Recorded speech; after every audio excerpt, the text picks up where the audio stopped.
Hi and welcome back to Footy Hour. So I'm joined here by Ken and we have a special guest today, Marcus. Hi guys, I'm Marcus. So Bate is off on international duty somewhere, so we have his able replacement over here. So jumping straight forward into the questions that you guys sent in.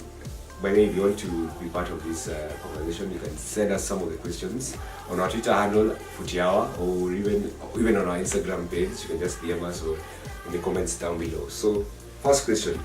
Which player do you think your club should not let go of this summer? Which player do you think your club should not let go of this summer? Let's start with Ken. For me, being a Man United fan, I believe that we should let go of Paul Pogba. Okay, there has been much talk during the summertime. Pogba himself has been quoted saying that he wants to leave. He wants to try out something new, and I don't think Man United letting him go will be the right idea, because when you check out last season, he had most goals and assists for us and from midfield, and coming into this new team with Ole, the first full season with the new signings that they've got, Bissaka and Wilson, I believe Pogba can help create, because what they want to do is play attacking football, and he is very good at starting that, initiating those long balls, those attacks. He's very good at that. So we should hold on. We should hold on to Pogba, I believe, for the while. But I think that he's definitely going to leave, either for Juventus or Real Madrid, given the torture that your fans have experienced towards the end of the season. And to further add something into that speculation, he hasn't reported back for pre-season training. Yeah, so it seems quite obvious that he might leave to us. I'd definitely love to see Real Madrid playing under Zidane. I mean, feel of him, Cruz and Luka Modric is a bit his age, and he plays. I think he will play more or less the same. But either way, I'd like to see what Real Madrid under Zidane. Yes, it will be fantastic. I think his potential has never been fully unlocked. I think the debate has always been about N'Golo Kante being deciding which brings out the best of him and such stuff, but such a great player. I think, especially since due to the changes in the coach, Mourinho, Ole Gunnar Solskjaer, as in the new season, I think he would have been one of his best ever. But for him to reach that elite status, he has to move. But he has to. But United shouldn't let him go. They should let him go. For the sake of that midfield, which is quite worn out with the legs. We don't have another player who's as creative as him. We'll be left with guys like Scott McTominay, who are they're better at defending rather than going forward. But you guys have been bidding for Bruno Fernandes, and it seems like he might be joining in the next few coming days. Who knows? He will be a good boy, but he's not quite that Pogba level. As for me, I'd go for someone like Wilfried Zaha from Crystal Palace, who I think has been the best player for the last 3 seasons. Arguably the best player by far. Yes. He creates chances, he scores goals, though I don't think he's one of the best finishers we have in the league, but his dribbling is quite second to none. Yeah, and he wins a lot of penalties. Right. Yes, and that's very important. So I think Crystal Palace, they wouldn't risk letting him go. Considering the only other source of goals has been Luka Milovic from penalties. Yes, and considering the fact that also Benteke doesn't score goals, they've let go of Michy Batshuayi. Are you still there? Yeah, Jordan, are you? No, maybe Townsend, but still. Yeah, he's not up to that level. Yeah. So I think I'd like to compare Zaha to Hazard, or I can even say Messi. And what I mean by that is dribbling. The identity of the club. I mean, as in without Zaha, I think. Yeah, I saw a certain stat that there was a time in 2017-2018. Missed 10 games. In those 10 games, they lost all of them. Yes. In those 10 games, after he came back, he even improved the defense, and he's not even a defender. As in, he has such an impact, and it would being that he's always at the wing. The defense always want to play the ball forward, and he holds the ball up, so it does less work for the defenders. And you've seen Arsenal we've been asked by Palace to pay 80 million for him, or just let. In today's market, it's worth it. Do you think it's worth it? It's kind of worth it. Yeah, but if I had 80 million, I'd rather spend it on someone like Pepe other than Zaha. Because Pepe scores goals, Zaha doesn't score goals as much. Zaha is an impact player. More of an impact player. And he's Premier League, he's worked in the Premier League, so he won't need to adapt so much. That is also young, he's 25 years old. He's so perfect. He's a good player. Yeah, he's good. So Roy Hodgson, if you're watching this video, don't let go of your player. He's your number one player. Any other shout? Another player, I'd say, I'd like just to mention Jose Perez, of which the deal is already done. He's moved to Leicester. But it will be such a good loss to Newcastle. Newcastle are really going to flop. Yeah, Newcastle are going to They're going for relegation. And now they've lost Jose Perez. No, unless the takeover happens, I don't see any. They'll be back competing their rivals Sunderland in League One. Because the way things are going, they lost Rafa, and I don't think Mourinho will now go to. I don't think he'd go there, considering the fact that they also lost Rondon. They didn't make his deal permanent. And also you can say that with Mike Ashley, the deal not yet complete, Mike Ashley is still in charge and he doesn't offer a lot of money for transfers and rebuilding the club, so they're in a really bad place and they need to get out of it. And they might also get rid of also Shane Longstaff in case United come big. Yes. I think another player will be Eriksen. Yeah. I think he handed Jones, he handed in the transfer request. So I think that's a huge loss. Yeah. But yes, it will be a big loss. Yes, it will be quite a big loss. But you also saying that Victoria are going looking for backups in the likes of Tanguy and Ndombele, and also Lo Celso. They're planning to be, but Lo Celso's buyout clause is at 80 million. When they get those defender spells, then for our own Victor Nyama. Right, true. Yeah. But Eriksen will also be quite a big loss because he's been quite an important player for Spurs over the last since the post-Bale era. He's been quite peripheral for the team. Yes. Arguably one of the best creators in the Premier League. I think it's like the Kevin De Bruyne. Yes, more than yes. Such a creative player. I think it's such a big loss. And if you think where he'll go, he'll obviously go to maybe Barcelona or Juventus or maybe let's say Real. It goes to show his quality. Yeah. Any other player?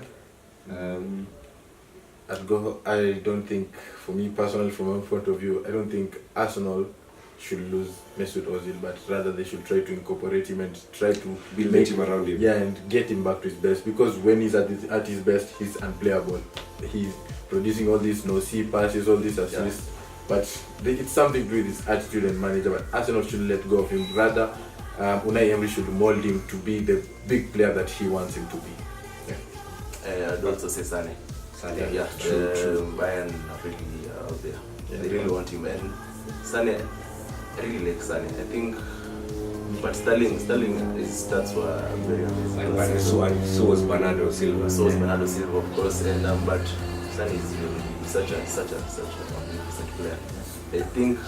I don't know. I think he just has to accept maybe interchanging with Sterling or just. Yeah, he just has to accept that it's going to I think what will make him lure him to Bayern more is that, first of all, the amount of money he'll be getting, and another thing is that first team, cemented first team. It's also his country. And it's young, yeah. Another player I think I'd go for, actually there are two. I don't think PSG should risk losing either Mbappe or Neymar. Because look at it from this perspective. Of course, they'll definitely win the League One, with or without the two. But when it comes to Champions League, it will be quite difficult for them. Because looking at their team, they don't have any other winners. Other than Choupo-Moting, Di Maria, Draxler. Well, it's not that why they bought Choupo-Moting. Yeah, I saw it's just like the Boateng to Barcelona. Or Green to Chelsea. Green was brought up for more experience, because he wasn't coming to play. It was more English quota, to meet the English quota. Yeah. So I think that those are some of the players I think that the club shouldn't risk losing. Also, Hudson-Odoi. Yeah, he should send a contract. But I think the fact that he has an injury, it's quite. It will make it hard. It will make it hard when Lampard, I'm sure he has a Lampard legs. The young players, so I'm sure they'll feeling good shots. So yes, those are the players that we think should not leave the clubs, and the club should not even think about letting them go no matter what the price. On to a second question, which is name one transfer that ruined a player's career. Let's start off. I'd have to say Alexis Sanchez. I think that's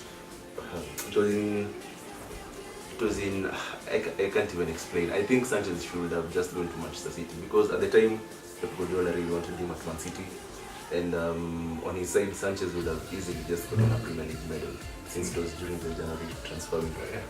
I think he ruined his career by going to Manchester United. last season he scored 2 goals, the same amount of goals he has scored during the Copa America. I think that shows how such a bad idea it was. I think he didn't consider the playing style because he knew under Mourinho we're not going to attack that much. We're going to use crosses, and he's not one to sit in the middle of the box and wait for the cross. But at City, he would have gotten that flowing football, those passes. Imagine playing the likes of Sterling and De Bruyne. It will be quite. He would have maintained his status as a quality player. I think also he followed the money. I think he's the most paid. Is the highest paid guy because I'm sure City didn't offer probably 350k a week. There's no way he was going to turn down 500 from United. I think he should have just gone to Man City or either just stayed at Arsenal. I think maybe when he would have helped Arsenal last season, he was still there. I think you may never know. And also his confidence really, it went down. He just dropped. Even grew the moustache over here. Maybe that's the bad luck. Yes, and the piano. Another player, Jean-Michel Seri. When you look at his time at Nice, he was their key player, he was the main man. He was touted to join a lot of big clubs all over the world even. Xavi from Barcelona once referred to him as the person who may be the person to replace him in that Barcelona midfield. Chelsea were pushing to sign him for a while, and despite having all these offers from these big clubs, he chose Fulham. And how well has that gone? He's now in the Championship, waiting to play against I don't know, Sheffield Wednesday, the likes. And he's a player who was touted to join Barcelona at the same time. He had a very torrid season at Fulham. Together with Zambo Anguissa. With Anguissa. The whole of the Fulham team. Anguissa would have been really important in that Olympic Marseille because when he left, they really never filled that role. They tried getting Kevin Strootman, who didn't quite do. He's quite old and slow. If he remained at Marseille, he would have had a better time. Maybe he would have helped Marseille qualify for the Europa Champions League, but he went to Fulham and he's now a championship player, we could say. I think for me I'd go with Renato Sanchez. Remember? He was once thought to be one of the most promising players at one time after Euro 2016 and that season at Benfica, the last season at Benfica. And then he made a 35 million switch to Bayern, which at that time was a club record for Bayern. Went on to he flopped. It was just a massive flop. Then the next one he got loaned out to Swansea. But remember, he even had more terrible season. Paul Clement at one game subbed him after the first half. Remember was it a pass? It was a misplaced pass he made. Remember towards the ad board, and they were like, "Who are you passing the ball to?" Paul Clement was just tired. He wasn't helping the team at all. So Renato Sanchez, but at least. I think he's starting to make his way back to the Bayern side. At least he's somewhere behind the pecking order, behind the legs of Thiago and that is. I think still young, 21 years age. So let him still learn, and maybe he'll progress and be the midfielder we wanted to see after Euro 2016. Another player, Carrasco. Yannick Carrasco. Also Lemar. Lemar. You could also look at Radamel Falcao. El Tigre, and also Gareth Bale, I could say. Which kind of changed him. With the BBC the first season he hit the heights that he hit at Tottenham, but ever since he's just. I think when United first started calling for him, I think that's when he could have left. Back in the first season, Mourinho's first season, I think he could have at least because his time at Real Madrid he has really plummeted. I think if you mentioned Bale, you have to also mention Torres. I think because some people might argue that since we know in the Champions League, he had a good career. He scored some goals, of course, important goals, but I think you have to look at it at a general point. And you look at the heights that a player maybe reached at some point. Torres, when he was at Liverpool, he was unstoppable. Quite unstoppable. I think, yes, he did okay at Chelsea, but I think he would have been better off. Because in his first season is when it was really awful, especially when the season when Chelsea won the Champions League. Because in the second season, at least, when Drogba left, he was not the first striker. Yes, he scored quite a number of goals, but he really missed a lot in the process. He also missed a lot. Yeah, so that's also his confidence. His confidence went plummeted. Then he went on loan to AC Milan. After that's people don't even remember that. He went loan to AC Milan and went to Atletico. He kind of finished his career strongly. Yes, he did well, but he was at one point he was undoubtedly the best striker. Especially that Liverpool. Carlsberg when he was that Carlsberg, famous Carlsberg. I think you can also briefly mention Bakayoko. During the famous season of Monaco, where they really caught people's eyes at the Champions League. Plus, they also stopped the trend of PSG, although he's winning the League One. I think Bakayoko was unstoppable. Because it was, we were all quite hopeful when he came to Chelsea to pick. He just fit in straight into the team. Then I don't know what happened. Yeah, it was to be him and Kante. Him and Kante. To be one of the best midfielders. Best midfielders in the world. Yeah. So but he's back. He's on Chelsea, so you don't know. Because he had quite a good season under AC Milan. But I remember at the beginning Gattuso had told say that Gattuso said there's some basic things you're supposed to know in football. He doesn't know them. Yes. Yeah, and at some point he was given 5 games to prove himself, and after being told that, he proved himself. Yeah. So I think he might have a good season. One last shout. Seydou Doumbia. When he moved from CSK to Sporting. Yeah, and also Alexander Song. But I think for Song, it's more of he went to Barcelona at the wrong time. The time that they had a midfield of Xavi, Iniesta, and Busquets, and also Fabregas was also there. So there's no he was going to start ahead of those four. Yeah. So yes, those have been our players for who made the wrong career choice and ended up careers going down the line. Some of them are still young and have a chance to prove themselves, the likes of Renato Sanchez. Yeah. But let's wait and see. Yeah, let's wait and see. On to a final question, which is according to you, which has been the most emotional / dramatic Champions League final you've watched in your life? Let me start us off. Yeah. I have two picks, but the first one I have to go with the loss against United in Moscow to 8. Yeah. I think that's when I just started watching football, like really watching football. And if I compare the Chelsea side that lost on that day, the one that won in when was it? Where is it? Bayern at Bayern Munich in 2012. The 2-8 was very strong. They had the likes of Ballack, Lampard, who was still at their prime, Drogba, Anelka, Malouda. A lot of good players. And very great Peter Cech. Yeah. As compared to the 2012 one, which was, I'd say, sheer luck. It was just sheer luck. Yeah. Because we didn't have. It was just. Most of the players were just winding up on their career. The likes of Lampard, Drogba, Ashley Cole, John Terry. Yeah. We had even Cech himself. Yes. And Daniel Sturridge. We also had Daniel Sturridge, who was quite inexperienced. Rand Bertrand, who played in the final. Yeah. So the 2-8 final was quite devastating. I remember. Ronaldo opened the scoring early in the first half. Then Lampard equalized at the stroke of half time. In the second half, we dominated the game. I remember we hit the bar twice. Went on to extra time.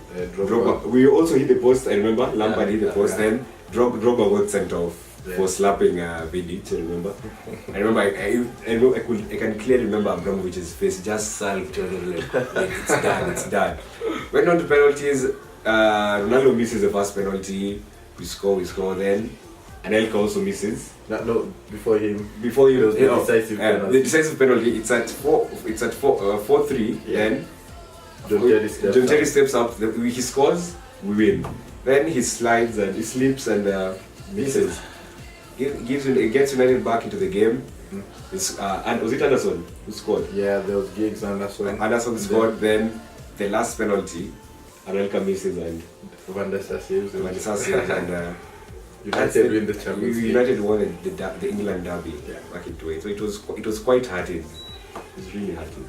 I understand.